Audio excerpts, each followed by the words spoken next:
Because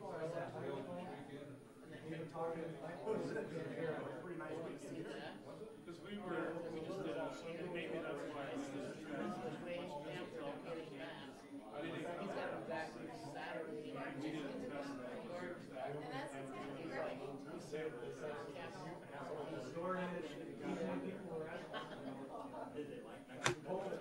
Oh, Randy. Dave, welcome back. Bring any fish? No, just fixers, huh?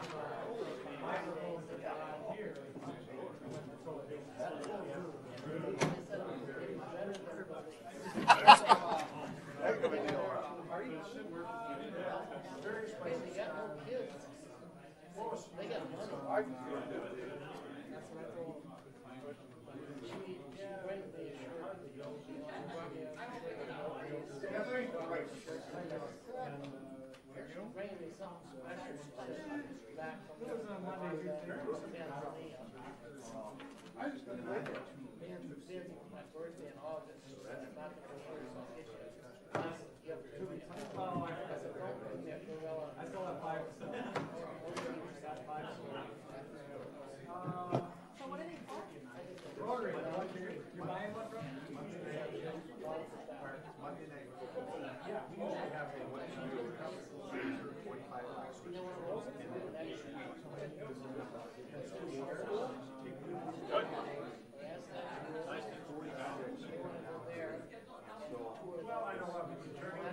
Okay, we will call the Public Properties Committee to order. If we could have quiet in the audience, please. I need a motion to approve the agenda. So moved. Moved by Allen, seconded by Tronis. Anybody have additions? Hearing none, all those in favor of the agenda say aye. Aye. We have one item on the Public Properties Committee agenda tonight. That is a light pole request at Maui Drive, west of Daly Drive. Terry. All right, up on your screen, this lot right here is where I got the request. There is now a new house that's built here. So we took a look at it, and the furthest west light pole is here at a feature street called Burhay. There's a light right here, as you can see. We usually put one at every 300 feet and at every change of curves. So what I'm recommending is putting one here where the curve starts, and it's a little about 350 feet away, and then put another one here, which is another 300 feet away. At some time down the road, we haven't got a request for it, but it would probably be good to put one here down, and this is called Sam Street, that serves a bunch of storage units. And then, of course, down on the cul-de-sac, it wouldn't hurt to have one, but there's no need to do that now, but I would just thought I would bring it up. How are we coming on the finding out? We were in the process of doing an evaluation of how many poles we currently have and how many more that we would need, but we will be getting that to you. Is this one of the places that we visited before? It's not, is it? This is not one, no. Because this is back in that neighborhood. Yeah.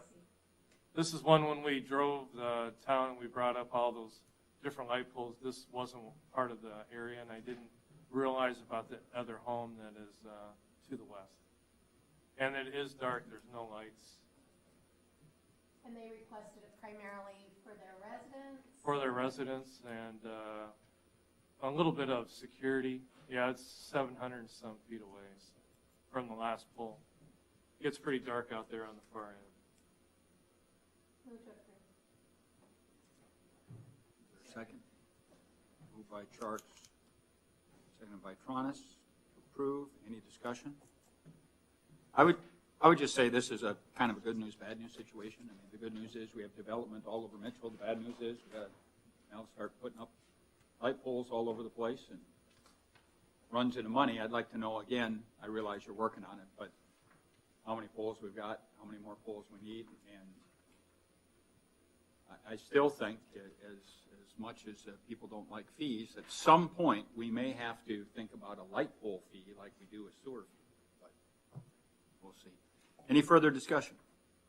No question, you know, on the light bulb, we didn't look, I thought we looked at traffic and we would make it better for the traffic and that sort of stuff. When they put it where there's only one or two houses, you know, it's, yeah, we don't care we put it up there, do we want to start doing that everywhere? Well, we have put up light poles roughly every 300 feet. And really, if we were doing this properly, in my opinion, when houses went in, we'd put up a light pole, but we sort of, you know, fudge and save ourselves $15 a light pole until somebody requests it.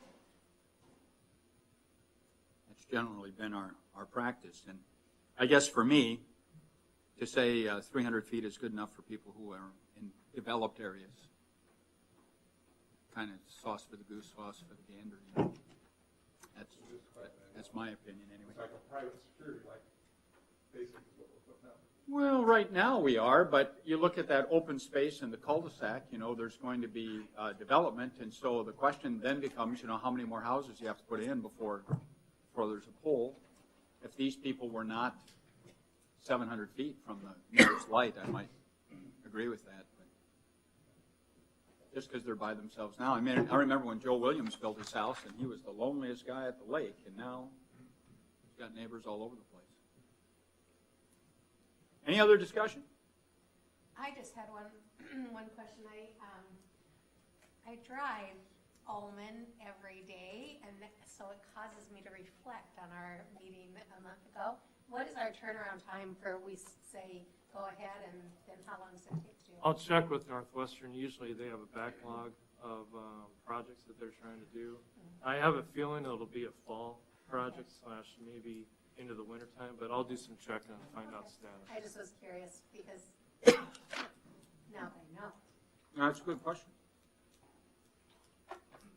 Because I kind of feel like we approve this one and it goes up tomorrow. You know. Yeah, I've been waiting every day. Nope, not today. I'll check on that. Any other discussion? Hearing none, we do have a motion to approve the light pole at Mallory Drive, west of Daly Drive. All those in favor say aye. Aye. Opposed? And the motion passes. If there's nothing else for the good of the cause, I take a motion to adjourn. Second. By Desher, seconded by Tronis. All those in favor say aye. Aye. We are adjourned. I must admit, when I first looked at the book, I was a little confused as to why we would have two separate agendas, but this is the Public Works Committee. Busy boy. Yeah. So now we will call the Public Works Committee to order. I need a motion to approve the agenda. So moved. Second. Moved by Rice, seconded by Desher. Any additions or corrections to the agenda before we vote? Mel had talked about the committee members. It still has Phil Carlson in there. Dan, we're trying to tell you something. I understand that. That's my apology, so I will make that correction. You're going to have a complex. That happens again. Yeah. Any additions or corrections to the agenda? If not, all those in favor of the agenda say aye. Aye. Opposed? The agenda is approved. For those of you listening, we have miscellaneous public works projects and items, an extension of Pheasant Street, and the status of projects and the schedule. So, Terry, you're on again. All right. I'll go ahead and have Chuck come up, but we're going to revisit this Pheasant Street project that we talked about at budget time. Chuck's got a nice dilemma that he's going to discuss with you about. Just to kind of familiarize yourself, this is an old aerial, but now we have Pheasant Street that's built about right in through here, and then there is one apartment that's built right here. And I'm going to go to a layout that just kind of shows you how Pheasant Street is going to look. This piece here is the city parcel. When the city purchased this parcel for a drainage pond years ago, the city agreed as part of that purchase to pay for half the street as part of the special assessment process. So when we build that street, the city will be required to pay for half the street cost and half of any engineering and staking cost that is done from the consultant. And I'll show you one more drawing that Chuck is going to talk about. So here's Pheasant Street. Right now it ends about right here. And then I will let Chuck, Steve from there. The apartment house that's existing is partially there to the north. And then I think you see Pheasant Street on the far left. I don't want to say too much and I don't want to say too little tonight, meaning that I've been at different meetings. And so I don't want to bore somebody with something they've heard, but yet I don't want to miss anything that somebody wants to know. So please stop me and ask a question if you have anything in mind at all. Steve Booty is the name of the fella that originally came to see Eagle Construction is his business. And I sell him land is what I do, but I seem to take an active part in whatever I do. That light wasn't my request. I think it's a good idea. And we are going to have another house built there along that way too, back to the light. But anyway, on this subject, like I say, I don't want to say too much, I don't want to say too little. The crux of it is that Steve Booty, Eagle Construction, called me 2 or 3 times last winter and sees a need, and I think he's very astute because I agree with him, that we don't have stuff for sale in Mitchell under $200,000. And my son's a realtor, and he'd agree too. And I suspect that we'll be finding that out more and more in future months, similar to what that study that was a couple years ago that told us we didn't have any apartments. And we're doing really well with that. I think, I hope that Steve Booty builds another apartment house, and an update there is he's, 3 weeks ago, he was about half full. There's 64 apartments in that building, and I happen to know the one on the other side of town is in the neighborhood of 50. They started a couple months before we did. So the apartment business, I think, is filling a hole and doing a good job. And there is room on this picture for a second apartment building. And in my perfect world, that might be next year. These folks that build these apartments want to see 75–80% minimum before they start doing something else. And so we're well on that way. But to get to the point of off of Pheasant Street, we have 21st Street, and to address the issue that I think is a real marketing or a community problem is something for sale under $200,000. And this picture would be twin homes and potentially quad homes, but starting from the west or right off of Pheasant on 21st Street would be twin homes. And they would be under the $200,000 price range. And the floor plans that I've seen are I think, really nice. But you have to have the stuff there to build the twin homes. And so as Pheasant Street would come down, and the plumber should have started today putting the sewer and water in on Pheasant Street to go down below 21st. And then he'll continue east on 21st. At least 6 to 12 units, but about that in the first phase. And Steve Booty does want to do that as soon as possible. There's a lot of things even beyond the city that you need to do to get something going, and he's done most of that. He and I have agreed. So it would be like the first 3 blocks that you look at. Each of those blocks are a twin home. And so it'd be 6 or 12 that would be available right away as soon as we get sewer and water there, and then build them. And we're getting towards the second half of the year, so everybody thinks about the weather. Our attempt is going to be, though, to try to put that in now and do those as soon as possible. And so if we don't get it done, I guess it's next spring, but we think we can get it done. So that's what we're trying to do, is do Pheasant Street, down to 21st or a little further, and then do 21st Street far enough to do what I just said. And I think the only other thing that's relevant is at your budget meeting, we talked about the pond, and you budgeted for 2 years, the next 2 years, to do that. and we don't want to destroy the street that goes out, which I call 20th to Ullman, while we're doing that. So as soon as the pond would be done, best case 15 months, 18 months, that would go in. And I want that yesterday. So as soon as we can do it, I want it, but we don't want to destroy it either while we're digging the pond. So I guess when it says extension of Pheasant Street, how much of an extension are we talking about? The plan- 2 blocks, 3 blocks? The plan right now would be to go south of 21st, enough to have the folks that live on 21st look at paved street. And that's almost to the corner of what I call 20th. Everybody keeps trying to call it 19th. But it would be between that corner, Mel, that turns west, and the backyard of the guy that lives on the south side of 21st. So we're talking about starting about here Yeah. and going all the way down to about here. My question is, the pond's going over here, right? Yep, Correct. So if we do that, we can still, we could still access the pond, yep. Not a problem. Some that touches on your question without you intending it is, we like to loop water, and so we might loop water to Ullman sooner rather than later. We like to end at a manhole, and I know the plan has a manhole on the corner there, so we might go that far. We might not pave that far, we might pave 150 feet north of there. So it'll be ending south of 21st a little ways, and in different fashions, water, sewer, paving. I don't know if this question's for you or for Terry, but we're talking budget now, right? Talking Yeah, money. because the city would need to pay for at least half of this. This was something that's budgeted for next year.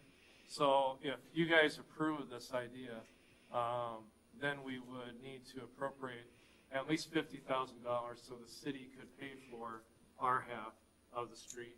And then Chuck would, of course, take care of his half. And That's the reason why we brought it to you. And then after Chuck talks about his projects, we want to update on you and where we're at on our stuff. And the half, I would add to this, that the half is the paving and the curb and the street part. I would be paying totally for the sewer and water, because I'm the one that needs that. And the 50,000, I believe, is budgeted in 15, not 14. Correct. So the only thing the city would be paying for is basically gravel base and asphalt, curb and gutter. And then we would pay for half of any engineering staking that is done for the street section. We're not paying for any of the utility work, because that is the cost of the development. So if I'm understanding right, basically, Chuck, what you want us to do is spend $50,000 we're going to spend anyway, but 4 months early. Yeah. Exactly. Isn't it a year, 4 months early? Oh, it was bid in, it was. Well, budgeted in so we can do this work Sorry. this year. I understand, I just want to And 4 months would be worst case. If you get 30 days or et cetera, it's less than 4 months. But yeah, this year rather than next year, Because probably. The reason I say this is obviously, even though we're the city council, right now we're not the city council. So we can recommend this to the city council in that little rigmarole move. And then the city council can agree, which means 2 weeks from now, there would be a first reading. And 2 weeks from then, there would be a second reading. 3 weeks, thank you, because we have 5 Mondays. So now we're into October. And so my question is it going to make a difference in the end? I'm committed, so I guess I wait and see. I mean, we're moving, so. Terry, where are you at with your budget and projects done this year? Have you done everything that you budgeted for No. this year? No. Is there a way that we can utilize some of the funds budgeted from this year and postpone one of those projects till next year? Well, that's what we want to talk to you about. Okay. I'm stepping ahead. So when you're ready for that, we will go to the next step. Before you go there, I was gonna ask a question on the 20th or 19th, or whatever that street. I'm assuming, Terry, that is going to be coming across that little canal. So are we gonna have to design some type of a bridge, I'm assuming? I think, let's see. It's designed. It is designed. It's a large culvert, is what I'd call it. I think it's right here where there's 2 large culverts. This says proposed storm sewer, so Yes, there is a large culvert that goes through there. See if I can see what size. Let me go to some more sheets here. Marilyn, could I ask you to come up, It'd be a 72-inch pipe because I'm going to have some budget questions. that would go across. If you could come up to the mic so people could hear your answers. So while she's coming up, I want to make sure that I'm understanding this.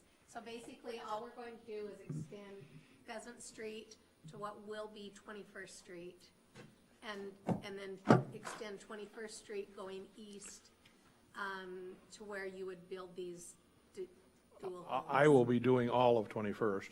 You will be doing Yeah, all the way. that's not in my deal with the city, so I'll be doing all of that. But But Pheasant what's the- Street, we're partners on the top of it, if you would, Okay. not what's under it. Sure. And the end of it, as Bill asked, would be somewhere south of 21st, whether it's sewer, paving, or water. It ends in different places now. And then in 18 months, we'll finish it. Are these twin homes designed, or maybe not decided yet, are they for rent or for sale? I think we need stuff for sale. Okay, Personally, I think we're doing pretty well with the rentals. okay. Marilyn, if we were going to, for sake of argument, fund this this year, and we weren't going to rejigger Terry's budget, where would that money come from, and is that money available? At this point, I'd have to take it from general fund, but I can look at other options too.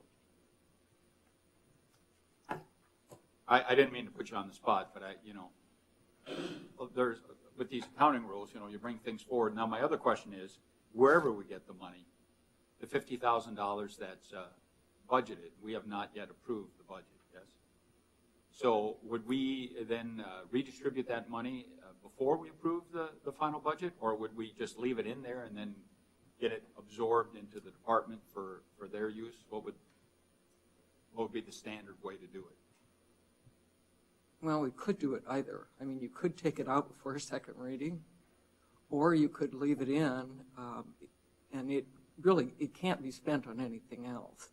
So if it's not spent next year on Pheasant Street, then that would just go back to general fund.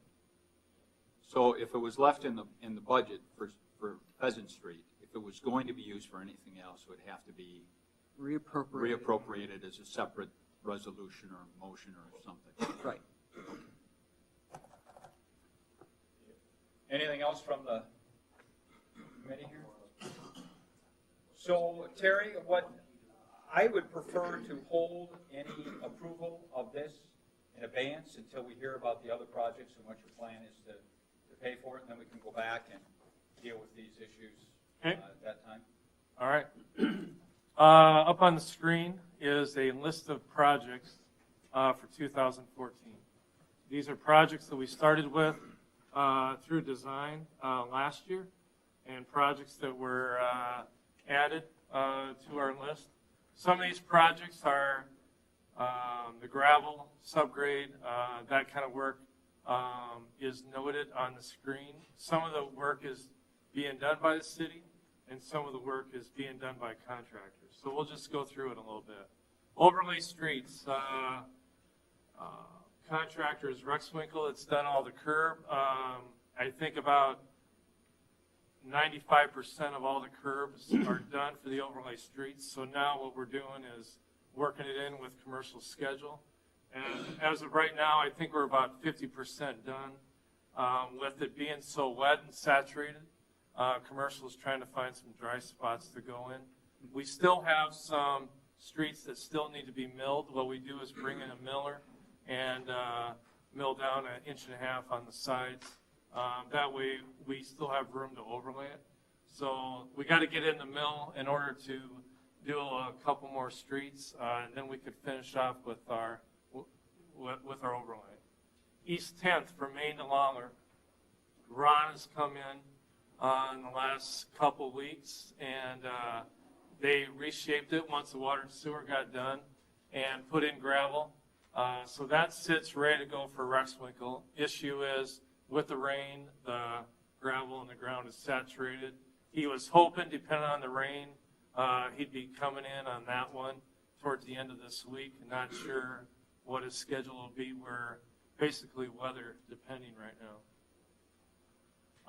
North Montana from 6 to 8. I think Schoenfelder's gone in there and got the base ready. The city will need to put in the gravel, but it is it's not as saturated as what West Second is. But that one, the city will need to put in the gravel, and for us to do that, we're probably looking at a couple days. Okay. Okay, so we're kind of waiting on Schoenfelder to get his stuff done. Once he does, then we'll have it staked, ready for us to come in, and it won't take us long to do that stretch. West Second, this one is really wet. Contractor was trying to get in there. He's only got, I would say, a week's worth of work left in there. Do some water tie-ins and some storm sewer. But as wet as it is, there's not a whole lot of work he could do in there right now. So he needs to let it dry and finish his work, and then we could come in there and try to get the base ready. It is very wet, so it's going to take us some time in order to get in there. Those are and then the next one would be Arrowhead Pass. That one, the storm sewer is pretty much complete. We need to get in the curb and gutter in there, and they're on an on-call basis. So as soon as we got some good dry base in there, and we do have fabric underneath the gravel, so that'll help get us done a little bit quicker. Mulmer Development, the gravel and the base work is all is being done by Schoenfelder. About 75% of all the gravel work is done. The city wasn't involved in any of the gravel as we had that hearing the last meeting. So that one will be ready for Rexwinkle to fit into their schedule. William Street, Edgerton to Ullman. That one is, subgrade is being worked on right now by Bob Johnson. And then they'll come in and do the gravel work. That one is real saturated also. So those are the projects that are under construction that we got torn up today. The projects that are in that sit list, I would be East First Curb and Gutter, and I think we could possibly get that one done, all depending on what Rexwinkle's schedule is. The 100 block is South Main, so that's that alley and parking lot. This one might be iffy if we could even try to have time to get it done this year. And then the other one was the West End boat ramp parking lot. That's another one that would be really hard for us to, I don't even think that's in our schedule with the projects that we already have in hand. Can we do Pheasant Street is some of the question, and then where are we going to sit on these? We just want to give you more of an update of where we're at. To do once the utility contractor gets his work done, and once it's available for us to slip into, it probably won't take us long to do it, and we would just work it into our schedule. The biggest concern is going to be, can Rexwinkle and Commercial still have time to get it done by the end of the year? We don't know. So where would the 50 grand come from? Are we searching through couches, or what do we?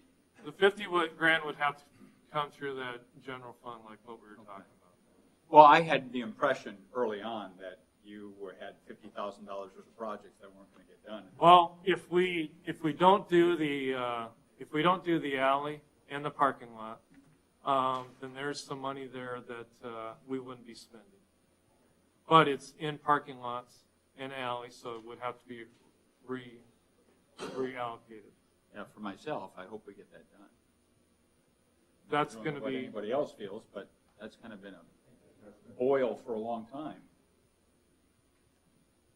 And we won't get started on that until we know that that is one that Rexwinkle could get into, because we don't want to tear it up and it sits for a while. you have anything else on the update? No, Ron, did you want to? Yeah, I think the key in all of this, a couple of key things you look at, Rex Winkle's name's down that whole list. That's number one. Number two, if I've got probably 3 to 4 weeks worth of work in Second Street and between it and 10th. And it's going to be weather dependent and everything else, but that's what my schedule's looking like into there. I can either, whenever I'm done out of there, which is probably a month from now, I got to be ready to jump. And it's either going to be Pheasant Street or it's going to be probably that parking lot in that alley. But I'm a month away from making that jump because I got to get tied up what I've got opened up. So what my crystal ball says is something's got to give because I can't get it all done. But How long does it usually go in a year, Ron? What's a cutoff date for you? November 1st, 15th? I know all years are different with the Yeah. seasons. What's the average for you? we typically work till the 1st of November anyway. But commercial starts shutting down by the 15th of November. Occasionally they'll make Thanksgiving, but they're always shut down at Thanksgiving time. And it really is weather dependent. We've closed out before in October. I remember a snow emergency one Halloween. We plowed snow and didn't open back up again. So it's all really a kind of a crapshoot. Ron, it seems like to me for the last couple of years that we put more on your shoulders and we're not getting it all done. We giving you too much to do? Do we need to contract more of your work out? You know, it's entirely up to you. I consider my maintenance season pretty well done when we get our chip sealing done, and then I flip to these projects. I mean, prior to our chip sealing getting completed, I look at that as my maintenance area or window that I can. So to me, it's good that we utilize city staff as much as we can and keep our equipment busy and keep our workers busy and do some of these heavier construction projects. You know, it can be argued like Pheasant Street is a developer, maybe developments should be contracted out and we do the reconstruction type stuff that we're looking at on Second and some of them. But we're involved in Pheasant Street because there's city funds. It's going to have to be, if we don't build it, you're going to have to find more money to supplement, you know. So Let me ask this question either Terry or, is that alley that we have over there, we've had some issues in the past. I don't know, Ron, you might have been involved in some of that. You know, some of the owners of those buildings were having water into their basement. And that kind of escalated our decision, but we couldn't get all the owners to agree to it. But then finally, this was the year. Have we stabilized that issue with water? I think Ron went in there. we went in there when they decided not to move forward with it last summer. It was when we were originally going to try to do it. We went in there and laid some hot mix. You know, it wasn't much, a truckload or so in that alley, kind of seal up some of the holes. I haven't been getting complaints on it here this year. But it was a Band-Aid. You understand what we did was kind of a Band-Aid just to kind of get us by. But Because I haven't. I want it all done, but I realize that it's going to be very difficult. But we do have a shortage of housing in this town, and maybe we could check with the guys over there that are owning the buildings, but if it looks like it's holding, that we could get through the winter, maybe we can make sure that that's the first one, but I would love to get more housing up in Mitchell. Yeah, and I think, again, if the weather holds for us, I think we can get in there and do the base work on it if I jump from Second stuff to that. The question in my mind is the Rex Winkle lineup, because there's other jobs out there that he's got going too, but. So is there a penalty for Rex Winkle not getting this done in 2014, Terry? On our contracts, we don't give them a penalty. Why is that? on our jobs. We've never, for doing miscellaneous curb and gutter and stuff like that, we've never done a penalty, as far as I've been. Yeah, and you gotta realize, like, we're just talking about adding Pheasant Street, you know? Sure, Yeah. sure.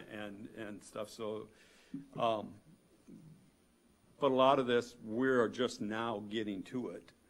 You know, the overlay streets, was what he's been working on in amongst his other projects, but. So how many of these projects for 2014 were supposed to have been done last year?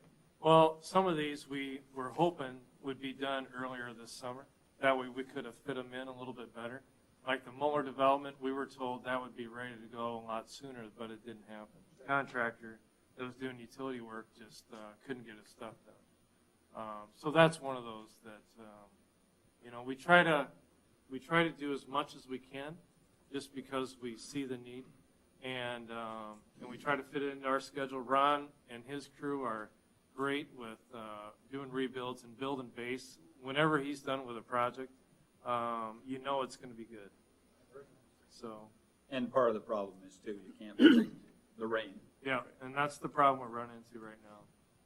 So we have city council here in like 30 seconds. So I'm going to go back to Pheasant Street. Do we have a recommendation to us of what to do? Do we want to extend the street this year, recognizing we're going to get the money out of general fund and perhaps putting the 100 block alley on hold? Or do we want to stick to the schedule? What are your wishes? I guess I'd like to know what the property owners have to say if we postpone it for a year.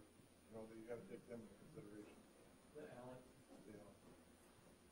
I think we should ask those property owners before we do anything. They're the ones that asked for that 1 year. Maybe they'll be happy to have a little more extension. I don't know. Terry, get a hold of them and let us know. Yeah, I could do that. And if it's possible, it would be great to know before the next meeting. I could find out, and I could send you it all out in mass email. Can you also check on what Rex Winkle thinks their status is of the current, Yep. whether they'd have manpower to throw at that if we started October 4th Yep. or whatever? We could do that. I would just like to take another minute, and I guess I would ask the committee to recommend to the city council that we do this. This is my thinking. It gets it on the agenda for next time. And then if the property owners don't want to do it, we don't want to do it, that's fine.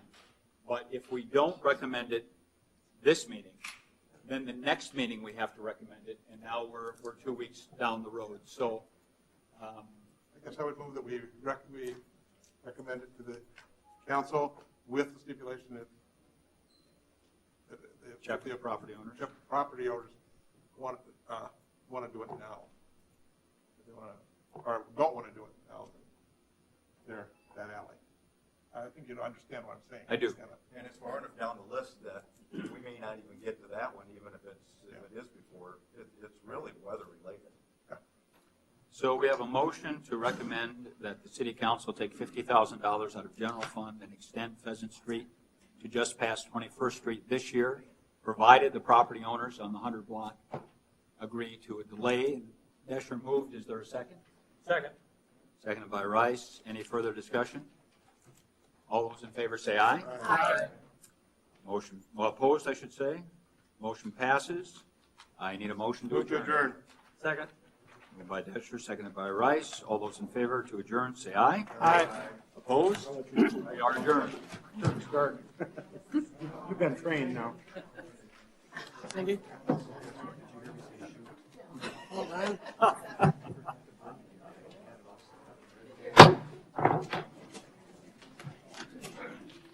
I pledge allegiance to the flag of the United States of America and to the republic for which it stands, one nation under God, indivisible, with liberty and justice for all.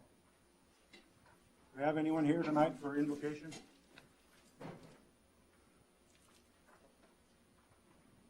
Not, we will commence.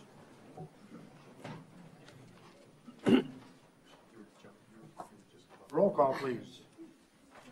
Barrington, Here. Jerks, Here. Tronis, Here. Olson, Here. Rice, Here. Gosher, Here. Allen, Here. Smith. Here. Having a quorum, we will convene the meeting. First, to approve the consent agenda items, and we also have an addendum that was added. And we do apologize for the lateness of the addendum. It is for a raffle, and Marilyn indicated that in the past, when we've had a late request, that we have made an exception to add an addendum to the agenda, and that's the case with this raffle.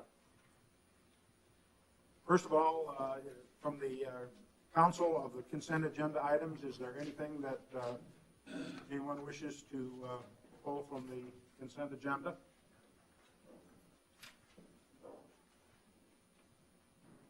If not, is there anyone from the public that if not, I would entertain a motion to approve the consent agenda. I would move to approve the consent agenda with the addendum. We have a motion and a second to approve the consent agenda. Have a roll call vote, please. Can I ask a question real quick first? Yes. On item M, the surplus property, how do we deal with those surplus items? Which item? Surplus M. property. M, the surplus properties. Okay, and your question is what? How do we deal with the surplus items? They're sold at public auction. And is that like, I'm trying to remember it was, I was reading the packet. Is that advertised to the public? Is it on? Yes, it is. And is it, okay, so can you give me the details? Can you tell us the details since we're about to pass it, when that auction is? And It says, 44 in the book. yeah, Tuesday, September 9th, 5:30 PM, 5951 Airport Road, it's the impound lot. I really did read it, I just didn't see that. I remember thinking, oh, I need to find out when that is. I'm always amazed at the things the police department picks up, but I know, I thought that same thing. We hire a professional auctioneer, obviously, and then I we just- have finance office and other staff members from other departments that assist and clerk the auction. I was interested as well because I thought some of these things, a linchpin or metal clippers, those kinds of things, little tiny things, but they're all auctioned off individually or? Yep. Interesting, okay. as long as we're talking about this, Lyndon, could I have you come up and, just for the people listening on the internet, explain what the department does to try to return this property to people before we declare it surplus? If we know the owner, they would get a letter stating they can come pick it up, that it's been disposed, or the case is through. Some of them will just say, I don't want it. Some of them will just say, do whatever you want. Others don't respond at all. And after a number of days, this is our way to dispose of it.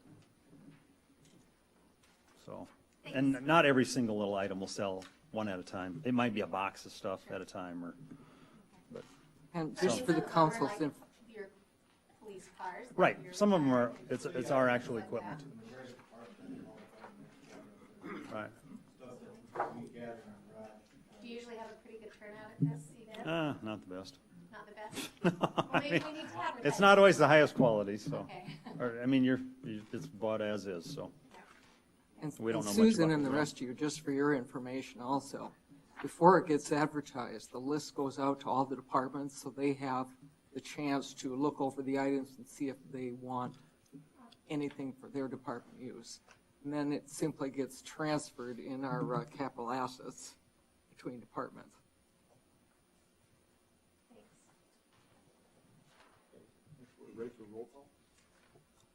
Okay. Tronis? Aye. Allen? Aye. Smith? Aye. Gosher? Aye. Olson? Aye. Jerks? Oh, aye. Barrington? Aye. Rice? Aye. Motion carried. A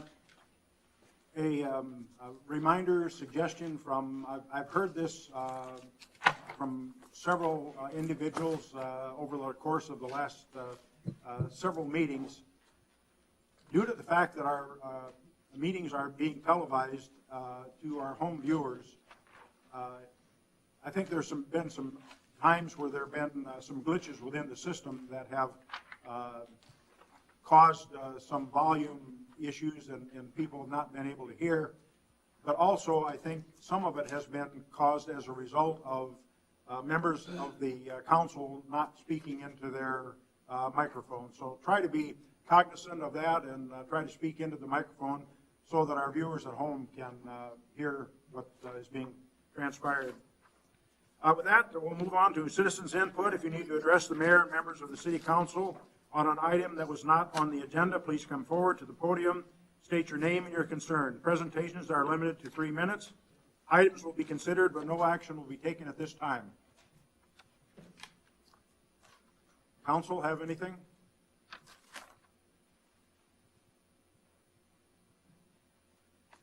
Anyone from the... Real quick, I was just going to mention that obviously going into Corn Palace with our construction and we've got an assistant director, and I think a lot of you went and seen you at the shows and on the Midway and so forth. I think you can agree that everything went extremely well this year, given the circumstance of where we've got the state of the Corn Palace. Muller Lumber really helped out with opening up the restroom facilities, and Jerry and her crew, I think, just did a fantastic job. So I just wanted to make sure that we relayed that, and I sit on the Corn Palace committee, and we had a meeting today, and everybody on the committee was pleased at how everything went. Very much so. Anyone from the audience have anything that they wish to address the council?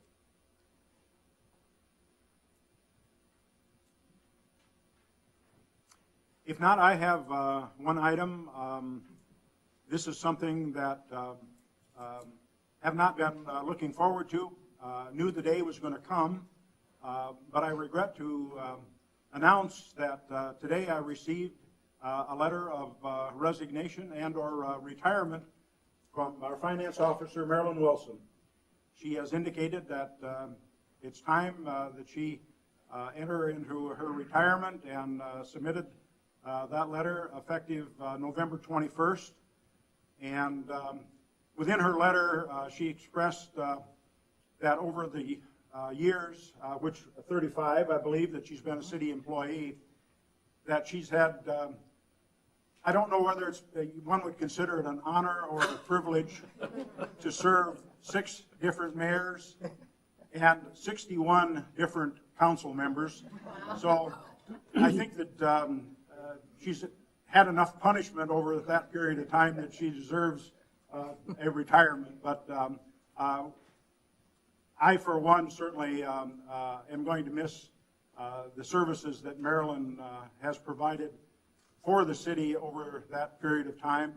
She is a dedicated city employee, and I think that her expertise in that field cannot be approached by any other finance officer in the state. She has done an outstanding job for the city, and will certainly be difficult to replace, but I guess I'll save any more remarks until you do retire, but just want to thank you for your service. Thank you.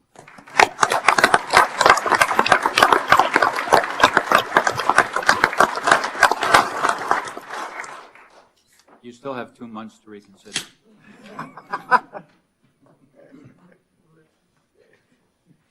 Committee reports, public properties. Public properties met tonight at 6:55. There was a light pole request at Maui Drive, west of Daly Drive.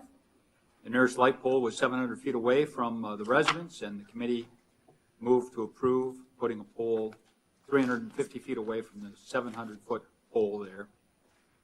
The city standard is 300 feet, so we hope the homeowner will be satisfied with that. We also inquired as to the status of the study of how many light poles we have and how many more we need and what that cost would be. And the committee then adjourned at 7:01. Can I go into Public Works? Public Works, yes, please. And then the Public Works Committee met at 7:01. We had 2 items on the agenda. One was the extension of Pheasant Street to just past 21st Street This is a project that the city has already committed to and appropriated $50,000 to in the next year's budget, which we have not yet finalized. And we heard Mr. McChesky on that issue. We heard Terry Johnson on that. We got an update on the status of projects and schedules. And the committee recommended to the city council that we take $50,000 out of general fund and do our share of the Pheasant Street project this year, provided that the property owners on the South Main 100 block approve putting off their alley reconstruction and paving. And we did this with the idea of getting it on the agenda and moving it forward. And then if there's objections or concerns, we will fill it on first or second reading as we go along. And the committee then adjourned at 7:34. Entertain a motion to approve the committee reports. So moved. Second. Motion and a second to approve the committee reports. All those in favor say aye. Aye. Opposed? Motion carried. And now I think we will, or have we addressed the addendum, or does that need to be done separately now, or did we add it to the consent agenda? I put it on. So we don't need to, okay. Entertain a motion for the city council to adjourn and sit as the Board of Adjustment. So moved. Second. Motion second to sit as a Board of Adjustment. All those in favor say aye. Aye. Opposed? Motion carried. Entertain a motion to set the date of September 15, 2014 for the Board of Adjustment hearings as listed. So moved. Second. Motion and a second to set the date of September 15th for hearing.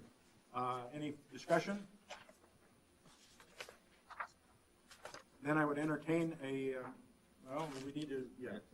First, we need to entertain a motion to set the date. Move to set the I date. thought we did that. We did that. Oh, we did that. We just have to vote. Then we would entertain a motion for the Board of Adjustment to adjourn and the City Council to reconvene in regular session.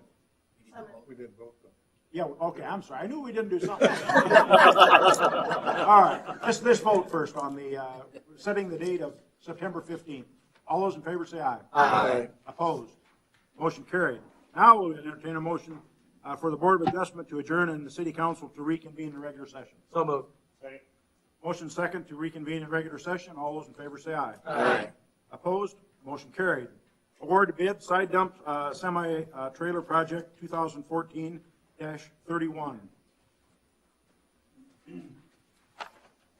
On page 53 is our bid tab. We had 3 bidders on this project. Titan Machinery out of Sioux Falls was low bid at $46,675, and this is within our budget for this item.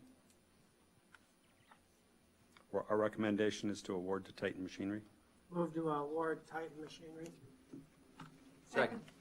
We have a motion and a second to award the bid for the side dump trailer to Titan Machinery for $46,675. Any further discussion? All those in favor say aye. Aye. Opposed? Motion carried.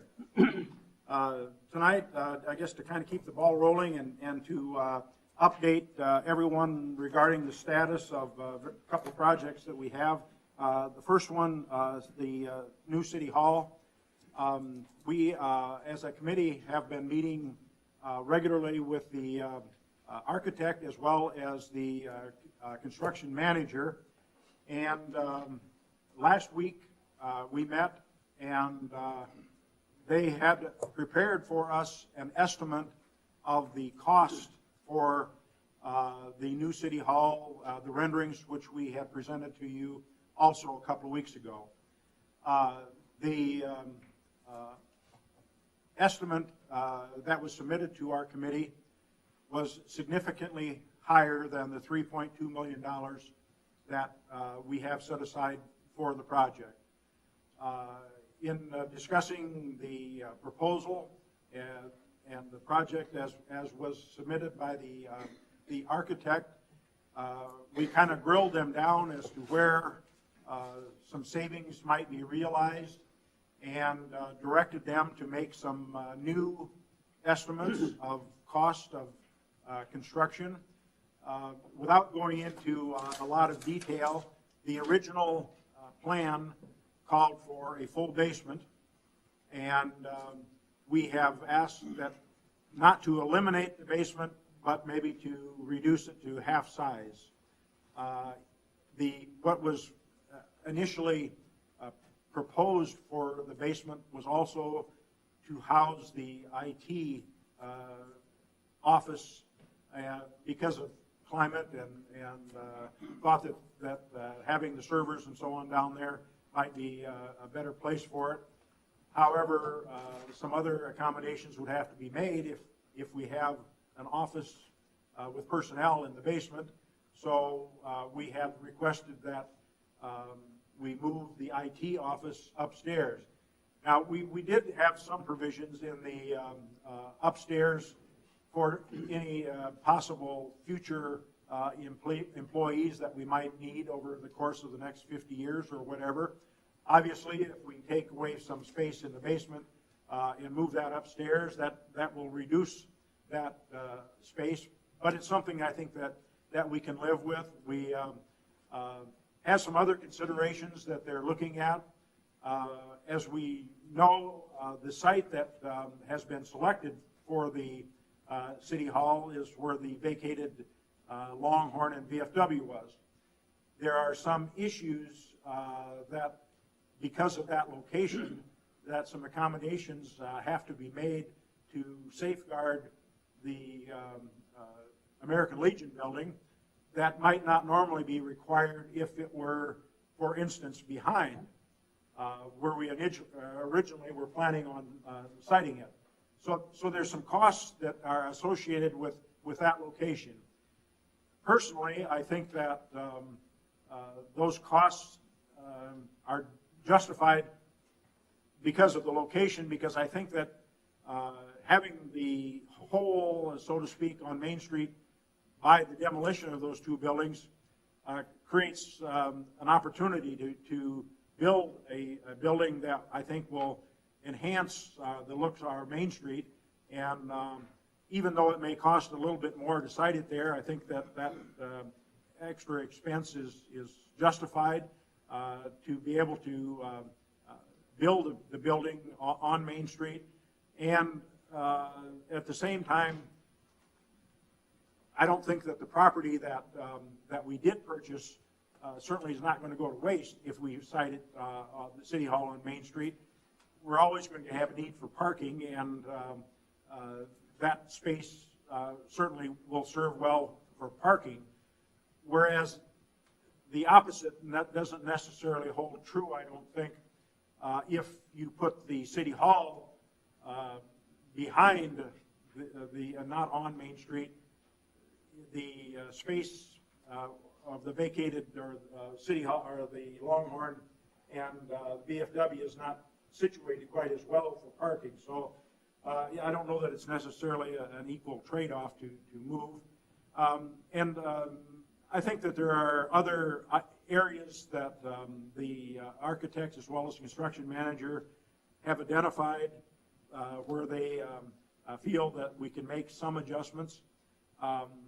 And we will meet again soon, possibly this week, I think, to hear from them, and then we will report back to you exactly where we're at and what the status of those reductions are, and keep you informed. And that's about all I can tell you right now, because I have not seen what the new figures are. I would entertain questions if there are any. How much was the original drawing? I mean, what did they say that would cost to do? The estimate that we received? Yeah, you said it was significantly over. Are we talking $100,000, $1 million? What are we talking? Well, it would be depending. Well, they gave us two estimates, one with a basement, one without a basement. The estimate for a full basement with the proposed City Hall that was shown to you was approximately $5 million. Wow. So it was significant. You don't have an extra $2 million. And taking out a half basement is going to save us $2 million? Didn't say that. And then they No, I- add on the fees on top of that. The $3.2 million is the cost of the estimated construction, and that does not include the fees of the architect and construction manager, which will be approximately $500,000. So there are going to be significant challenges to reduce the cost of the building. And Stephanie is working on getting more information and figures of, there's some other cities in South Dakota that have built new city halls or public buildings, and we're trying to get some information of cost of what those buildings were per square foot and so on. And as soon as we have that information, we will share with you also. It is my considered opinion that whatever recommendations and changes that are being considered by the architect and construction manager will not reduce the cost of the building down to $3.2 million plus the $500,000. I don't know. I would hope that we could be maybe near that amount of possibly $4 million. But given the feedback that I have received from several council members, that they were even reluctant, I think, to approve $3.2 million. And given the information that I have received, I think it's going to be, I don't say impossible, but I think it will be a challenge, or that we would have to reduce and eliminate some, I think, essential features of the City Hall that I don't think would be serviceable for our needs today, and certainly not for 25 to 50 years from now. And my thought regarding that is that if we can't build a building that will meet our needs now and for the future at this present time, that we would be better served to hold off on constructing a building that will not provide us what I feel is essential. And to that end, I've had some thoughts, and first of all, I think as the council, we're going to have to, at some point, revisit the amount that's been allocated for the project.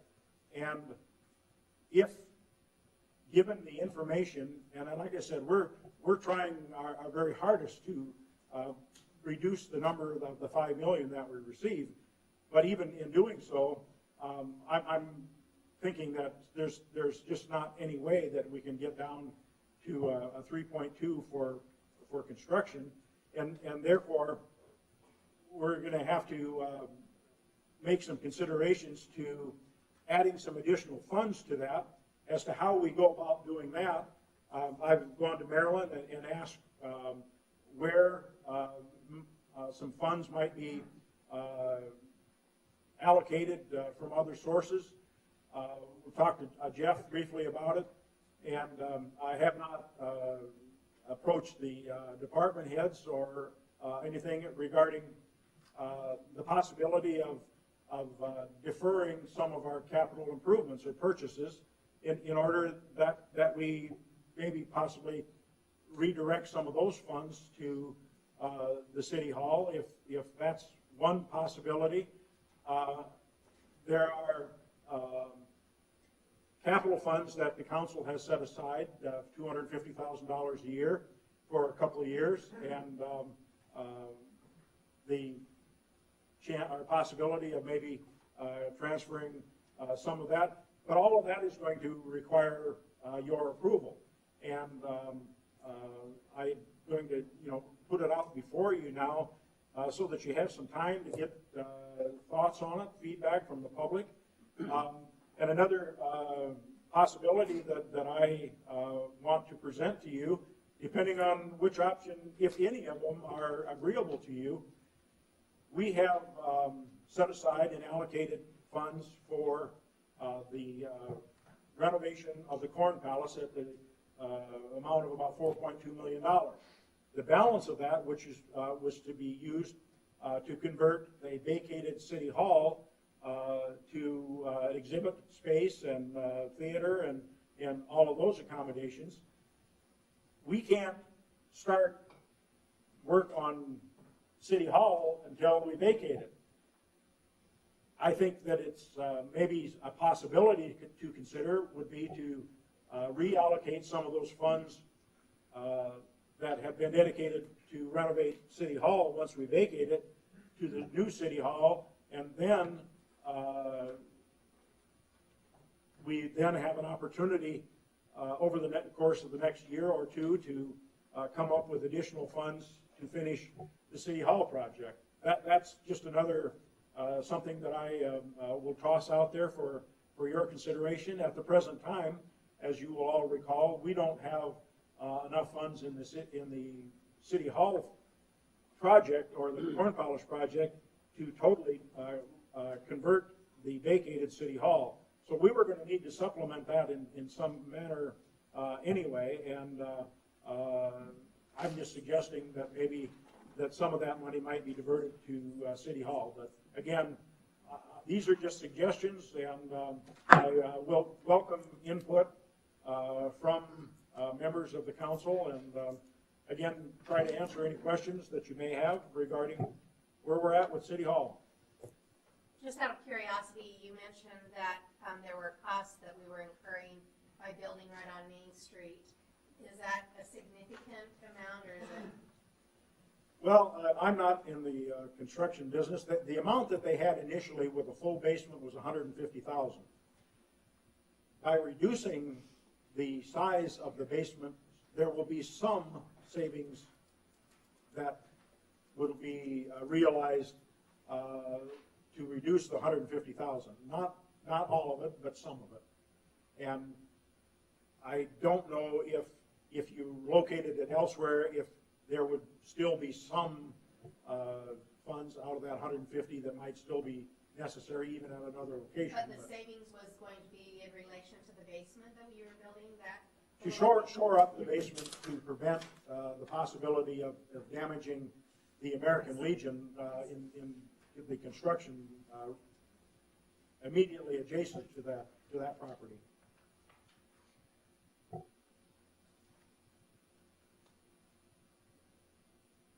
Anyone else have any questions? And in conjunction with the deliberations that we're going to have to go through to try to reduce the cost of what's been proposed, I would like to have some additional assistance from members of the council.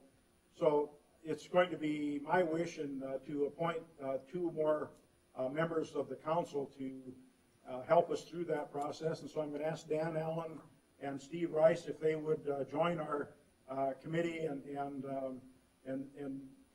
I think the more voices that we have, the better served it will be at this point. So I would ask that you join the committee, and we will certainly inform you when we plan to meet again.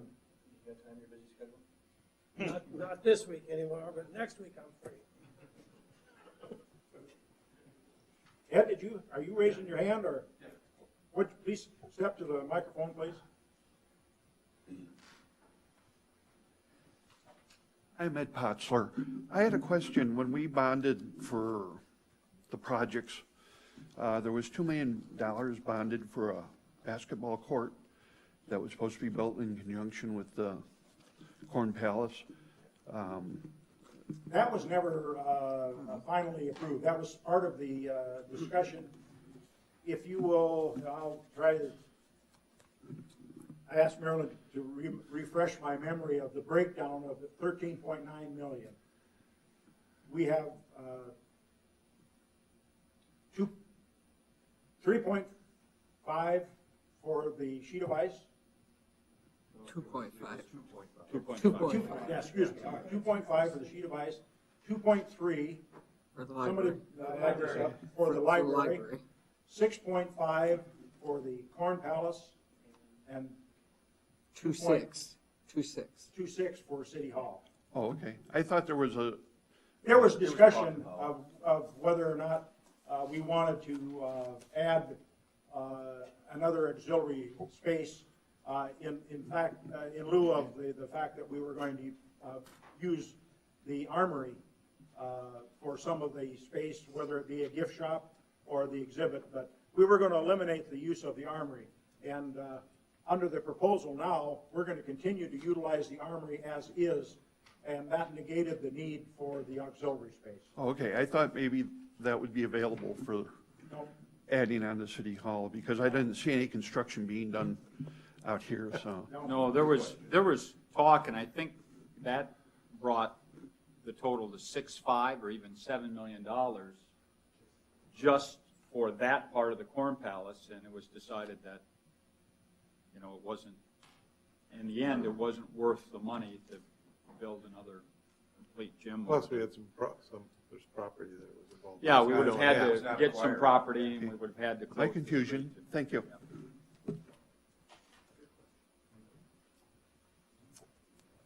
Unless there's any further comments, we will move next to proposed indoor swimming pool. I'm sure that all of you have probably seen or heard that some of the results and comments as we held our forum for the public last Wednesday evening. Had a great turnout, and I thought some excellent discussion and comments from the council as well as other members of the community that took their time to come forward and express their thoughts. I pointed out at the end of the evening that I thought that the consensus seemed to be overwhelming, that we were in favor of moving forward with the concept of building an indoor swimming pool. And I don't think that, certainly from my perspective, that I've heard much comment in opposition to the idea of building the indoor pool. So with that in mind, I think that we plan on moving forward to get some more of the questions answered as far as the cost and what all might be provided at what cost, and get some of those issues before the public as well. And, you know, we still have questions that remain regarding operation and maintenance costs that have to be addressed as well. So I don't think at this point have all the answers, but as I said, it seemed to be overwhelming that the public would like for us to proceed with the idea of constructing a new pool. Much of the discussion that we had the other night centered around the location. And there are two sites that are being considered. And no decision regarding that has been made either. In fact, there were and has been two suggested proposals for a location, one being adjacent to what will be the newly constructed wellness center south of Norway Street by Dakota Wesleyan University, and the other location to be considered was next to the rec center. And we heard comments from both sides of that, and I think that the council still needs maybe time to deliberate on that, and I think that there's time to make that decision. We don't need to rush into anything. And I think there were excellent points on both sides, and the decision may not be an easy one, but I certainly think that regardless of where the pool will be located, that it's the desire to build it. And I don't think that, I hope not anyway, that that regardless of where it's located, that we will lose the support that exists now to move forward with it. So anyway, that I don't know that there's been any significant change. We have not yet done anything as far as securing an architect to get us some proposal of a concept of design or anything of that nature, but I think that's going to probably be one of our next steps. So with that, I guess I will turn it over to council or public comment. Well, the big thing that if I would have to vote today, on location, because that's what it seemed to settle on, how I would vote, probably against it. But I got the email from Mr. Music today. And I thought it was a very interesting email. And I hope that he will share that with other people, because it gave you a lot of information. I still would have to listen to the people. Myself, I really don't care what the location is. I'm here to represent the people in my ward. And that's who I would vote for them. But I definitely heard that they want a pool. I think we need to proceed. We need to start getting costs and that type of thing. So I don't know exactly how to do that, but I really do think we need to proceed at looking at the picture. Well, for me, right now, location is much ado about nothing. That's right. Because frankly, we haven't decided to build a pool. We've decided to look into building a pool. And for me, I would like us to investigate Mr. Weiss's suggestion about covering Hitchcock. And even if it's prohibitively expensive, I think that we have to get some construction company that's not affiliated with Wesley in any way, so people can't say it's a sweetheart deal or whatever, and get that estimate. And if that estimate is a reasonable estimate, then maybe we're done talking. Maybe we cover Hitchcock, and that's just it. At the same time, I would like to pursue what the mayor's talking about and getting drawings, because if covering Hitchcock is prohibitively expensive, and just like with the city hall, if the $6 million does not get you the kind of pool that you want, and for me it's zero entry and community as well as competition, then you're done talking too. If, on the other hand, Hitchcock is prohibitively expensive and the $6 million does get you the kind of pool you want, then you're down to where to locate it. Is there enough room at the rec center? I don't think anybody knows at this point in time. And so it may be such a thing that by the time you're done getting all the particulars, it's got to go somewhere other than the rec center because of space or soil or whatever the case may be. In which case, then, going out at Wesleyan might be the logical thing. But I really think people are getting the cart before the horse, because at the end of the day, we may not decide to build a pool at all. And I think while the article was clear, I think the headline was a little misleading on the front page about us voting to approve a pool, because that is not at all what is happening. There's an investigation. But for me, I think even if we all, quote unquote, know Hitchcock is prohibitively expensive, I think you have to get an estimate so that 20 years from now, wherever the pool is, people will go, they could have covered Hitchcock for $10,000 and instead they spent $6.5 million putting it out wherever they put it out. So I would hope that we would go forward with that, even if it cost us a little money, just so the public could be at ease that it's not an option. Or we find out it's the more, lucrative is the word, but the one that saves us the money, and then you're done. But I would want, if we did cover Hitchcock, that those locker rooms are usable in the winter. I don't want a finished sauna situation where you run half naked, through the snow to get to the pool and back again. But yeah, I'm not that tough. But I really want to emphasize to everybody on wherever they are that whether or not we build is still an open question. I think that the mayor mentioned, if I might, getting some architects. I think to expand on that, as we discussed it this morning, you're talking about preliminary architect stuff, not a design architect for a project yet. We're talking still preliminary, I believe, is what am I right on that, just so the council understands? And you know, I don't see any problem.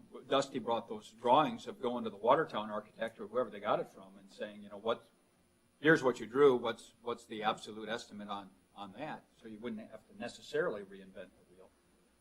I guess my point, I want to make sure, and we have $25,000 listed, that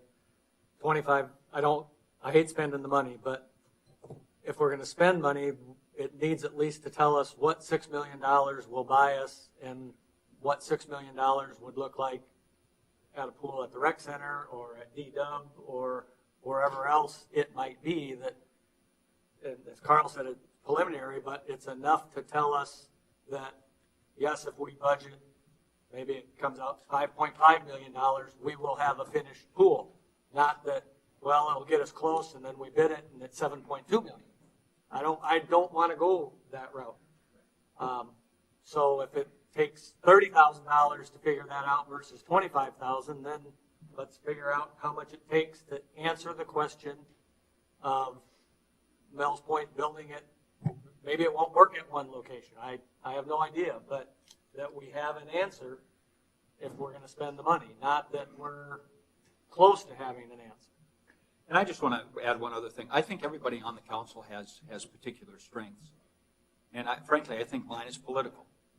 And this is not only a governmental decision, it's a political decision. At the end of the day, you have to be able to say to people with some sort of data, we didn't go to Hitchcock because. We didn't go to Westland because. We didn't go to the rec center because. We put it out on the bypass because. Whatever the decision is, you have to have something behind it, or otherwise you're going to have the kind of talk that we've had about some other things in town where people, hear half the story or and that's a great point, Mel. And the thing that I disagree a little bit with Randy is we're sitting here and we're getting 100% of the facts to make a decision. Where the general public, if they don't take the time to go and listen or come to the sessions or read the paper or listen to the radio, they do not have 100% of the facts. So sometimes you are making a decision based on what's best for Mitchell. Or possibly it may not be, but hopefully we can keep educating people, and that's what I'm trying to hopefully get accomplished is please, you may not agree with the facts, but just listen to them, and then you can draw your conclusion. But if you don't know 100% of the facts like we do, then you can see why they're basing their decision that way. So I just encourage people to continue to ask questions, to continue to learn, and then we'll hopefully get to the end where it makes the most sense. And that's all I'm asking for. Hopefully people will pay attention to that. I think, go ahead, David. I think the feedback I've been getting is the meeting, although I was out of town, was very, very positive. People were heard, and got to express their opinion, and I think that's the majority of the battle. Letting the people know, letting them get the feedback, that we listen, and then make the decision at some point in time. My experience is very positive. My experience has been if people understand the decision, even if they disagree with it, they accept it. And I don't want to hear about this for the rest of my natural life, wherever it goes.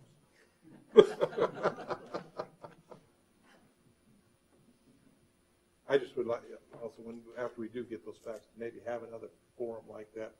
So I'm sure that we people will. are interested will get those facts and them made wide open so that they are educated. I think that's really.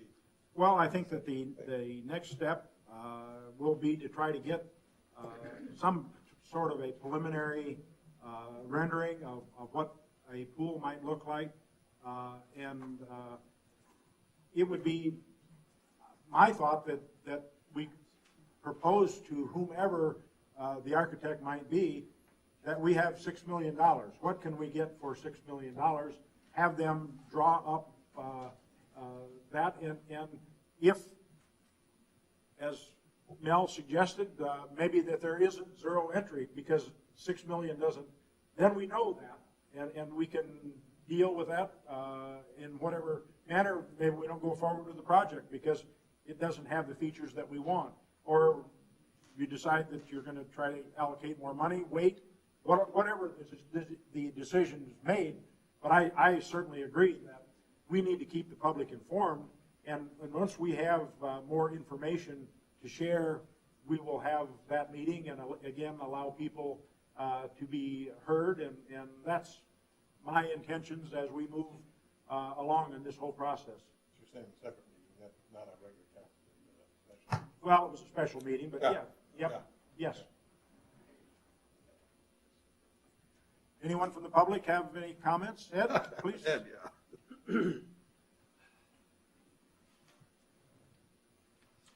I'm Ed Potzler. Thank you for having a meeting last Wednesday. It was very informative. It's something that had to happen sooner or later. But one of the things that I'm concerned about, I heard the people speak. I mean, I thought I was on the winning side, and it appears that I was on the losing battle. So, hey, grow up and go with the change. While I am not uninterested in the pool, I am very disinterested in the pool. Like a judge, he can't be uninterested. He has to listen to facts. But he should be disinterested. He should come to it with an unbiased opinion.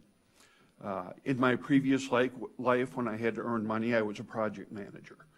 It was in software development, but I was also involved with Kaizen teams, which is continuous improvement. So over my last 10 years of employment, I learned how to collect data, get facts, and present them in a way that other people can make decisions. The last project I worked on was $4.8 million. The Kaizen team I was in charge of saved $18 million a year in company costs. So we were successful. I would recommend, we are going to go ahead and at some point hire people to tell us what we can have.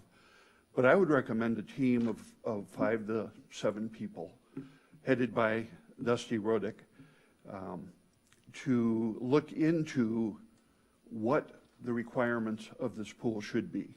I would have a member from the Mitchell Aquatic Club on it because they can tell us what U.S. Swimming would like. I have time. I would like to be on it to make sure that the rec members are represented. I would like somebody from across the street in the tourist group so they can help us with financials. But I think in a very short time, we could come up with a list of ideas that the architect could then take, wrap around what he has to do, and save the city a fair amount of money by having done our homework ahead of time. That would be my recommendation. Evidently, City Hall is going to cost a little bit more. Surprise, surprise. I'm not. I thought 3.2 million was kind of ridiculous when it was proposed, but that's me. But I think if we want a good pool, following the mayor's guidelines for a community pool that can also be used for competition, built at a location that hasn't been decided yet, but those are facts that this committee could gather without paying $25,000 for an architect, come up with a very quick report, have it discussed, and then that information given to the architect to finalize and come up with a plan. My 3 minutes are up. I thank you, but that would be my recommendation at this point. Thank you, Ed. Certainly take that under advisement. The $25,000 that was on the agenda is an amount that will be in a fund for the pool. It may or may not cost $25,000 to get an architect's rendering. We don't know, but we haven't committed $25,000 just for an architect. Anyone else?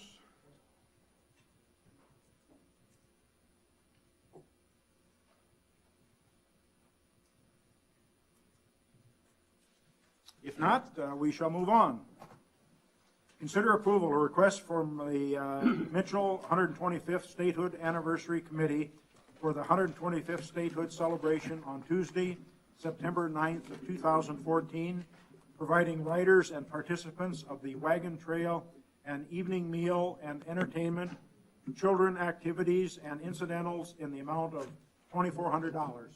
And I appointed Neil to head up the committee, and we have several other volunteers. Susan and Dave have both agreed to serve on the committee, and they have met several times now, and the event is soon approaching us. So with that, I'll turn it over to Neil, and he kind of bring us up to date of what's being proposed. Well, like the mayor said, I appreciate the opportunity to serve on this committee, and I also want to call out a couple of the other people who have served on this committee, and that is Lori Hornberg from Dakota Discovery, Katie Knutson with the Visitors Bureau, and Mary Ellen Jepson, as well as Darren Kurtenbach, who is involved in the Wagon Trail train from the Yankton to Pier wagon train that is coming up here as well. So again, what we kind of came to the conclusion is why not collaborate our efforts with the arrival of the wagon train when it comes to Mitchell. And so that's why we kind of piggybacked off of that event. So on September the 9th, you would see out at the rodeo grounds, the committee has come together and organized an event that recognizes not only commemorate the arrival of the wagon trail, but also kind of recognizes our history as well as the history of the state of South Dakota. And at this event, which is going to be open to the public, and there will be some details that are be forthcoming, we're going to be having some guest speakers speak to us. Obviously, the mayor will be addressing us. We have Lyle Swenson, who's going to give a brief history of Mitchell, particularly around statehood time. Also an individual who is with the Yankton Sioux Tribe, Lyle Miller, who's going to give us from the Lakota Nation perspective, as well as we have someone who is going to be doing a reenactment of Governor Arthur Millett, the very first governor of South Dakota. So it's going to be a fun event celebrating our history as well. We will be having some food vendors available, so anybody wishes to come out and enjoy some food and refreshments, that will be available for purchase. As well as we are going to have some children's activities as well. The Laura Ingalls Wilder Homestead has agreed to come up and do some displays as well. So we wanted to kind of make sure that anybody who comes to this event, young and old, can have something to do at this event, as well as enjoy some, see the wagon trail and the horses and the riders and so forth, and hear about that type of experience. So. What is before you is you have a letter of description outlining what our request is, as well as some background information highlighting some of the things I just had mentioned. The reason we're before you today is asking for some financial assistance, as the committee would like to offer a evening meal to the wagon to those who are on the wagon trail. We don't know exactly how many are going to be on that trail. The estimate that we received is anywhere from approximately 150. That's probably on the high side, but we don't know how many are going to actually stay and have a meal. So that was something we thought we would provide to those who are on there as our guest. How we're going to do that is we're going to provide them a meal voucher, and then that's what will happen is they will give that to the vendor, and then at the end of the event, the vendor will submit to us however many vouchers they collected, and then we'll reimburse them. But again, we really have no idea how many that would be. We just took the best estimate that we've had. Because what will happen is some of the people on the wagon trail will come and go throughout the route. Some will go back to their home, some may stay. It's just an estimate. Not all of them are going to be taking the full trip from Yankton to Pier. Some will just take going from pace to pace. So this was something that we thought we would at least offer to those people who do ride. So that was the estimate. The other one is we thought we do have some evening entertainment there, a group called Fiddlers Nelson who will provide some musical entertainment, and their estimate is the $350, as well as an estimate of what we think the children's activities are going to cost, and that was an estimate of $500. And then we just you know how these things go. There may be something unforeseen, and so that's what we're asking for the additional couple $100. I will say that the reenactment of Governor Millett is paid for by a humanities grant from the Dakota Discovery Museum. Also, we want to thank the Regional Marketing Group for providing us some financial assistance to do with some publicity. So that's kind of the... Was there a connection from the Jamestown to, or Yankton to Jamestown Trail to here, is that what they're calling it? They're going from Yankton through up to Mitchell and then working their way to Pierre. That's the trail. They're starting in, actually, I believe they're starting today, if I'm not mistaken. Historically, probably everybody mostly knows this, the Jamestown Trail was in territorial days, came on this side of the James River up to what was the original town of Firesteel. When Mitchell moved up, wide road brought into Mitchell, and then it goes back down to the river. And there are segments of that that are still in use, still visible. You have, for instance, our road to dump is, we've raised it for elevation wise, but that was actually part of the original Jamestown Trail. You know, this is a week away. How are we getting the word out? We are, the governor, I submitted this information. We are going to be blasting the media. We have posters that are going to be produced, and we're sending those out. It took us a little longer to get going and confirming all the activities, but also the governor's office will be sending out a press release soon as well, because this is part of their whole as well, and we're hoping for this is a good, tonight is one way of getting the word out, but also if our friends in the media wish to help us out, we would certainly appreciate that. And again, this is a free to the public. It's at the rodeo grounds. It will not be in the actual arena, so we would encourage people to bring their lawn chairs. So it's not going to be in the grandstands. It's going to be right out on the outside. So anybody wishes to come and listen to the program, bring their lawn chairs. What time does the program start? The program starts at, I believe you have a poster right behind that display. I don't. Yeah.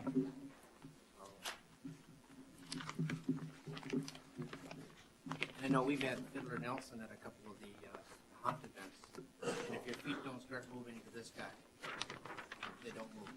It's really fun. Just as a quick, since I'm on the air here, I'll give you a little bit of a summary. About 4 to 7, we're going to open it up to the view public. Again, this is out at the rodeo grounds. 5 to 7-ish is approximately when you can purchase food. 4 to 6 is the musical entertainment will start. The kids programs will be out there. They'll be starting around 5. Again, that's the Ingalls Homestead will be coming down.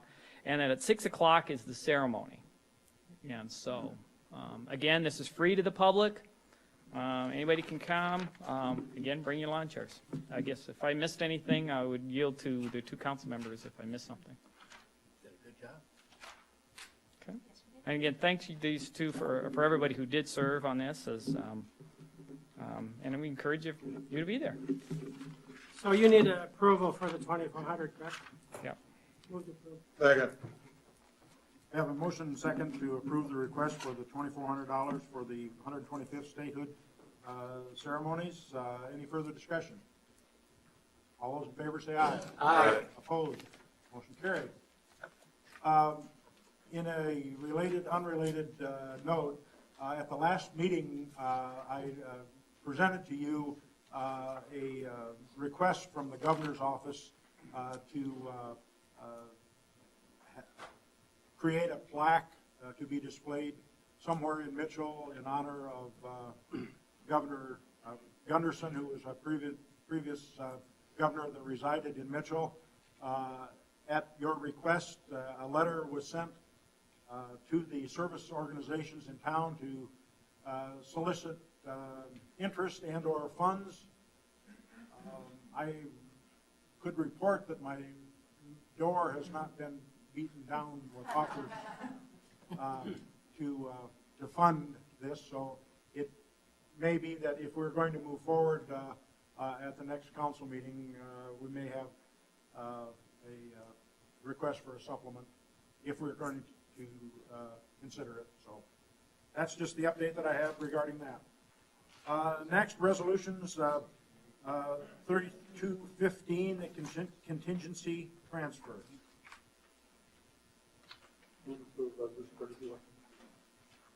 Second. We have a motion and a second to approve the contingency transfer. Any further discussion? All those in favor say aye. Aye. Opposed, motion carried. Resolution 3216, a plat of tract 4 of Prairie Ethanol Addition in Lot 1 of the southwest one quarter of Section 24, Township 104 North, Range 61 West of the 5th PM, Davidson County. Council members and Mayor, I would direct your attention to the Planning Commission minutes on the back of your packet. You would see that the Planning Commission reviewed this plat and have recommended approval of it to you as well as to the county commissioners. This, my understanding, is being presented to the County Planning Commission today. This is just out by the ethanol plant. My understanding is they're acquiring some additional property, and so they wanted to wait to identify that property.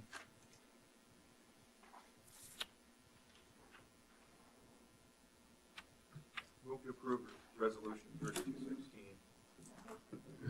We have a motion second to approve resolution 3216. All those in favor say aye. Aye. Opposed, motion carried. Resolution 3217, a plat of Lot 3 and Tract C, Wild Oak Golf Club Edition, City of Mitchell. Again, Mayor and council members, I direct your attention to the Planning Commission minutes on the back of your packet. You would see that they reviewed this plat as well and have recommended approval to you.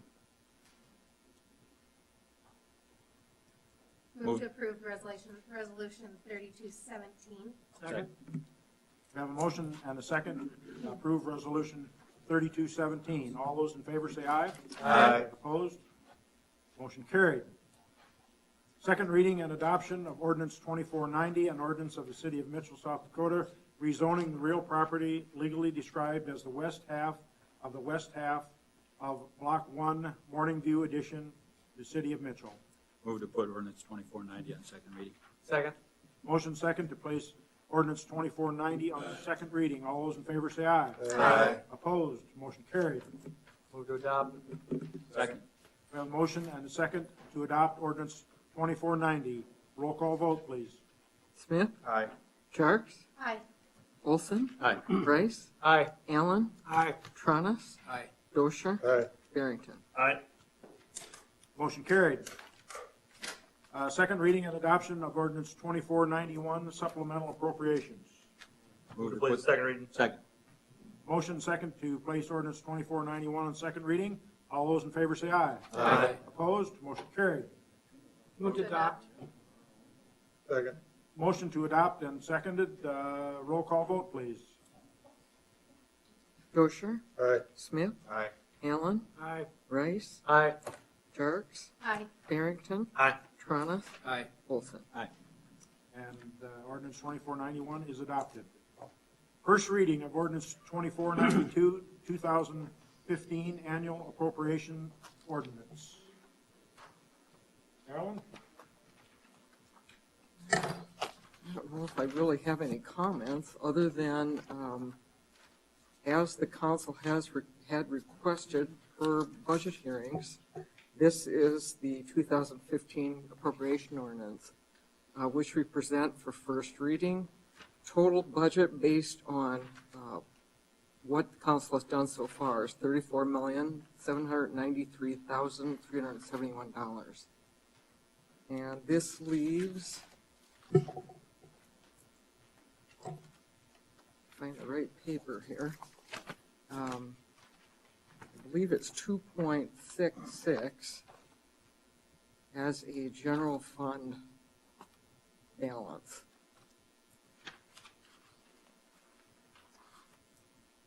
Yes, $2,667,000. I should know this, but I don't. What was our budget last year, ballpark? Or how much did it go up? Last year was about 36. We had those projects, we had some projects, capital expenditures that we had to have interest with the overall was.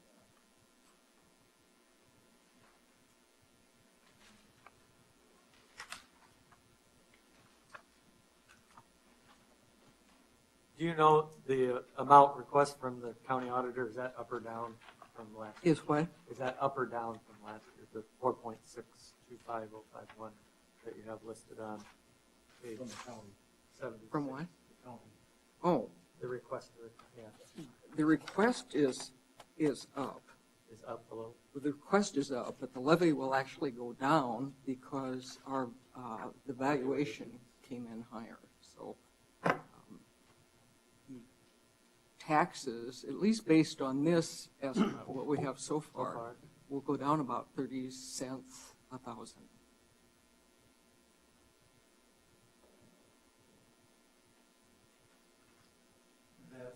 That's per thousand in respect to the increased valuation. Yeah. Yeah, so everybody understands that taxes aren't going to go down. If you request more money, there'll be more money raised off the real estate taxes, albeit the mill levy is a function of the valuation. I'll move to put ordinance 2492 on first reading. I'll second that, but I have a couple comments there, if I can. Before we vote, I'd second that. Okay. We have a motion and a second to place ordinance 2492 on first reading. Any further discussion? Yes. What I've looked through the budget of a lot of the line items, and I turned some of those concerns I have over to Stephanie this morning that I would like to have her look at. I know she's got plenty of time to do it. She doesn't have anything else to do. But there were some things in there that concerned me, and not going through all of them, but just something to take a look at. If she wants to share it with somebody else, that's fine. I don't care. I would also like to say that one of the reasons we hired Stephanie was to help us, and so in good faith, I think that the council should surrender any increases in salary for this year back to the budget, which there'd be no increase for the salary for the council or the mayor. I know it's not a high amount, but I believe we got to show that we really believe in what we did, and so that's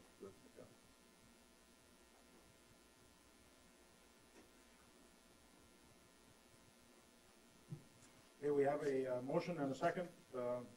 Any further discussion? All those in favor of placing ordinance 2492 on first reading indicate by saying aye. Aye. Opposed? Motion carried. First reading, ordinance 2493, supplemental appropriations. Move to put ordinance 2493 on first reading. Second. Motion second to place ordinance 2493 on first reading. Discussion. All those in favor say aye. Aye. Opposed? Motion carried. Consider approval or authorize Gary Larson, CPA, to conduct the audit for the fiscal year January 1 through December 31 of 2014.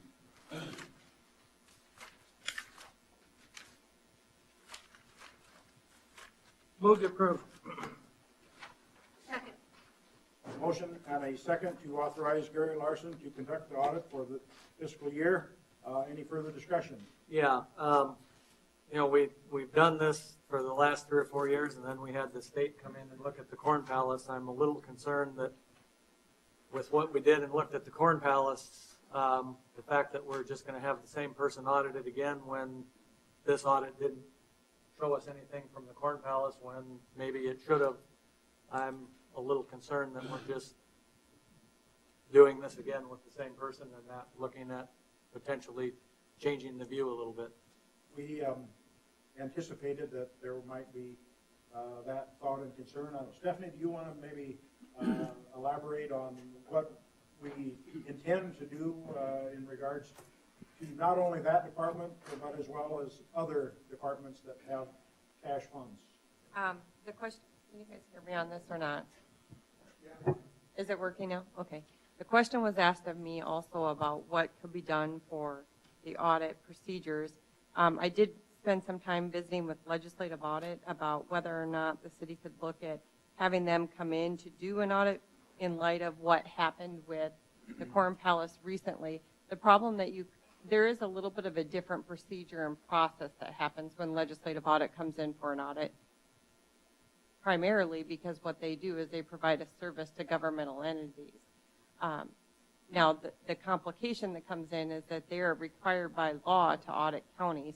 They aren't required by law to audit cities, so they only have so much staff and time available to conduct audits. And you are able, as a city, to make a request to legislative audit to have them come in and do one based on these circumstances, but you're still going to be subject to their availability of their staff, and they have to meet their consider their legal obligations first. The other option that you would have is, in an effort to not bog down that annual audit process, whether you go with the firm that you've used in the past or you consider doing a request for a proposal from a different firm, you could proceed with that general audit that you normally do in the same process and fashion. But then we could request legislative audit to come in, and as a special project, not as a full governmental audit, but as a special project, have them come in and do a review of all departmental cash operations so that they could come in and review all policies, practices, and procedures in those entities or in those departments that would specifically be handling cash, to look for what we may need to be making for changes overall as a city. But either way, we can proceed with any of those options. If you'd like to request legislative audit to come in and do a specialized audit, we can ask to be added to their calendar. I don't know when their time would be available to do so. You could proceed with a different private entity or the existing entity and then contract with them for a special services to review those other considerations. And even though legislative audit is a governmental branch, they do charge for their. Yeah, it's not for free. Did they indicate, Stephanie, what the cost would be for the special audit for just the department?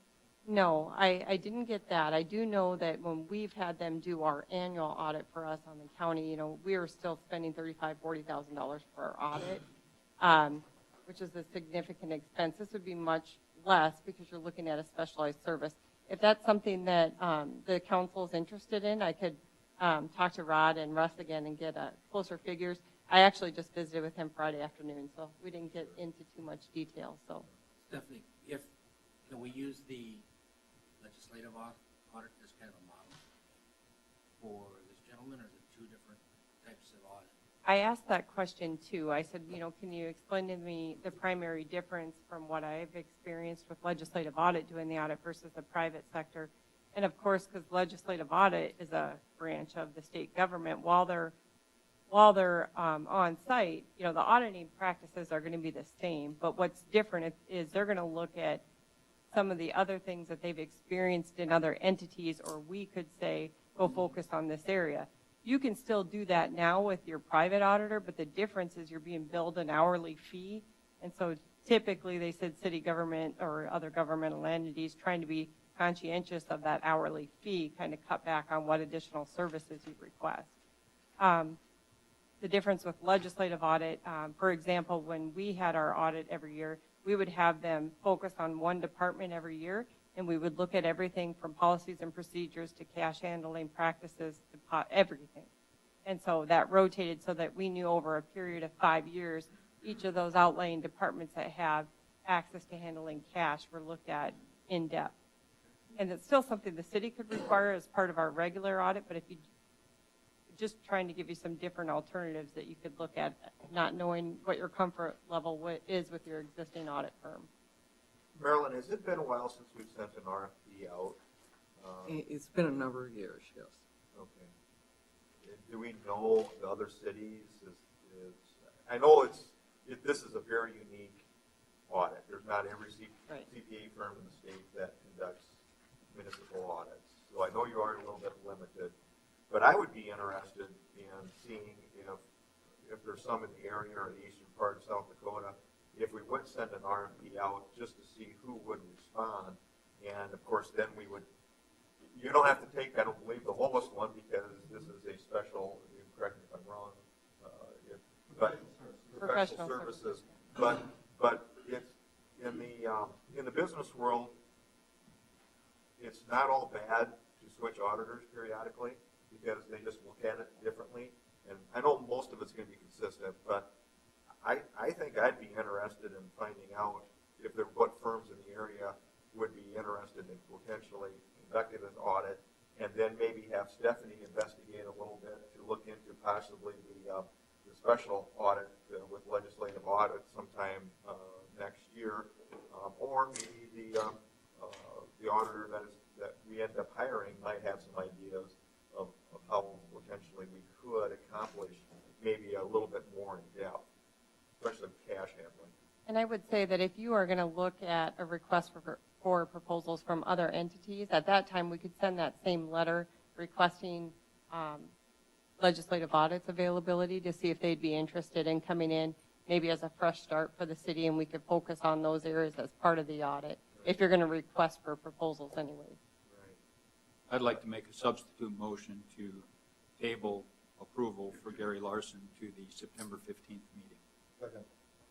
We have a motion and a second to table the consideration of Gary Larson for the auditor to the September 15th meeting. I would like to ask one question. I don't think I've ever met Mr. Larson, but is he in the audience? Okay, I thought maybe he'd show up tonight. Another question, the understanding, tabling it so that we can gather this part of this information and bring it back. And we might end up with the same thing, I don't know, but at least to gather that and bring it. Are we in a time crunch on any of that? I mean, okay. My thought is, I agree with Steve. If we were voting tonight, I couldn't vote for Mr. Larson. But I understand what Jeff is saying too, and you don't want to be in a situation where you reject a guy and then he's the only option you got, and you got to go crawling back. So I would rather, wait and do the RFP and find out if it's feasible. But I agree with Steve. I am a little uncomfortable, and I understand that he looks at different things, but when you had a mare's nest and you didn't see it. And I will note, though, legislative audit did note that Gary Larson, is that correct? Yeah. That he works with several governmental entities across the state. So he's very familiar with the governmental accounting practices, and there's several of them in the state that do that. But like you said, fresh pair of eyes might give you a different perspective to it. Does he just come and spend the period of time here and just do nothing but Mitchell? Yeah. Is that how he does it? And typically at what point does he come in the course of the year? He's usually here in April and is on site for like 3 weeks, and then goes back to his office and completes the paperwork portion of it. Takes at least a couple more weeks. And you're telling us you would not be here for that? And what? We may have, you would, so you're saying you wouldn't be here for that?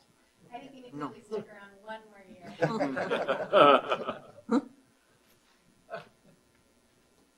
Okay, we have a motion and a second to table the authorization for the auditor. Any further discussion? If not, all those in favor say aye. Aye. Opposed? Motion carried. Consider approval raffle permit for the Mitchell Skating and Hockey Association with the drawing to be held February 15th, February of 2015. Move to approve. Second. Motion second to approve the raffle. Any discussion? All those in favor say aye. Aye. Opposed? Motion carried. Abstain. Okay, noted. Entertain a motion for the city council to enter into executive session. So moved. Second.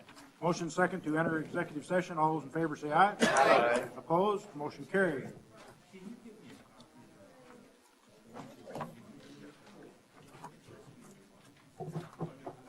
Do we want Linda to stay for this one?